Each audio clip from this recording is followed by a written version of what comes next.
Hello friends, எல்லாருக்கும் வணக்கம். Welcome back to homely princess channel. இன்னைக்கு நம்ம சேனல்ல குழந்தைக்கு ரொம்பவே இரும்பு சத்து அதிகமாக இருக்கக்கூடிய ராகி போரிச் மாதிரி தான் பார்க்க போகிறோம்.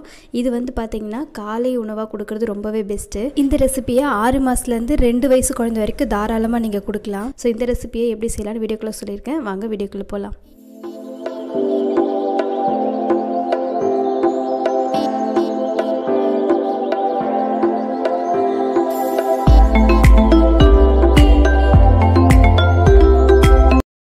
இப்போ இந்த ரெசிபி செய்கிறதுக்காக நான் வந்து ஒரு 3 டேபிள் ஸ்பூன் அளவுக்கு பொரி எடுத்துருக்கிறேன். இதை லைட்டாக நம்ம சூடு பண்ணிக்கலாம்.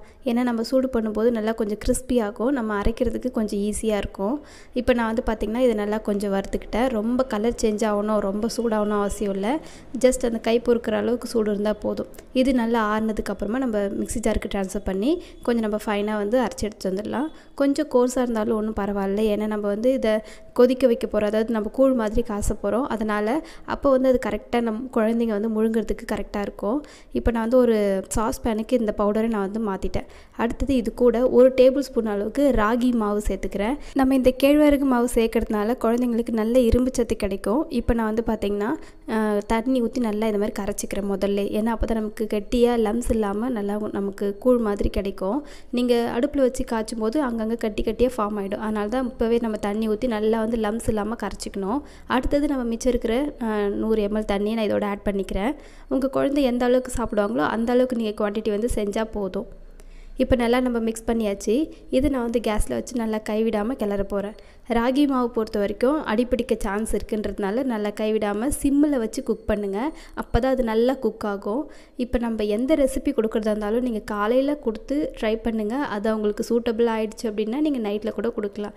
இதே ரெசிபியை டின்னராக கூட நீங்கள் கொடுக்கலாம், அது அவங்களோட விருப்பம். பட் சில பேருக்கு வந்து ராகி கொடுத்தா நைட்டில் சளி பிடிக்கும் அப்படின்னு ஒரு மித்து இருக்குது. பட் அப்படிலாம் ஒன்றுமே கிடையாது. பட் சளி டைம் கொஞ்சம் கோல்டு இருக்குது குழந்தைங்களுக்கு, அந்த மாதிரி டைமில் ராகி வந்து அவாய்ட் பண்ணுறது ரொம்பவே பெஸ்ட்டு. இப்போ நம்ம நல்லா கொதிக்க வச்சு இந்த மாதிரி போரிச் கன்சிஸ்டன்சி வந்ததுக்கப்புறமா நான் வந்து இதில் கொஞ்சம் இனிப்புக்காக டேட் சிரப் வந்து சேர்த்துக்கிறேன். உங்கள்கிட்ட டேட் சிரப் இல்லைன்னா நீங்கள் வெல்லம் சிரப் கூட சேர்த்துக்கலாம். நம்ம வீட்டிலேயே எப்படி வந்து வெல்லம் சிரப் ரெடி பண்ணி வைக்கிறதுன்னு ஆல்ரெடி வீடியோ போட்டிருக்கேன். அந்த வீடியோ டிஸ்கிரிப்ஷனில் இருக்குது. அது மட்டும் இல்லாமல் நிறைய பேபி வெயிட் கெய்னிங் ரெசிபியும் நான் டிஸ்கிரிப்ஷனில் கொடுக்குறேன். தேவைப்படுறவங்க செக் பண்ணி பார்த்துக்கோங்க. இவ்வளோ தான் நமக்கு ரெசிபி ரெடி ஆகிடுச்சு. நல்லா இது கொஞ்சம் ஆறுனதுக்கப்புறமா நல்லா வார்மாக வந்து குழந்தைக்கு சர்வ் பண்ணுங்கள். காலையில் கொடுக்குறது ரொம்பவே பெஸ்ட்டு. காலையில் தூங்கி எழுந்ததும் பால்லாம் கொடுப்பீங்களே, அதுக்கு பதில் இந்த மாதிரி நீங்கள் செஞ்சு கொடுக்கலாம். ரொம்பவே ஹெல்த்தியாக இருப்பாங்க. ட்ரை பண்ணி பாருங்கள். ஓகே ஃப்ரெண்ட்ஸ், வீடியோ பிடிச்சிருந்தா ஒரு லைக் பண்ணுங்கள். நம்மளோட சேனலை புதுசாக பார்க்குறவங்களா இருந்தால் ப்ளீஸ் மறந்துடாமல் சப்ஸ்கிரைப் பண்ணி வச்சுக்கோங்க. உங்களை வேறு ஒரு வீடியோவில் பார்க்குறேன். அது வரைக்கும் பாய்.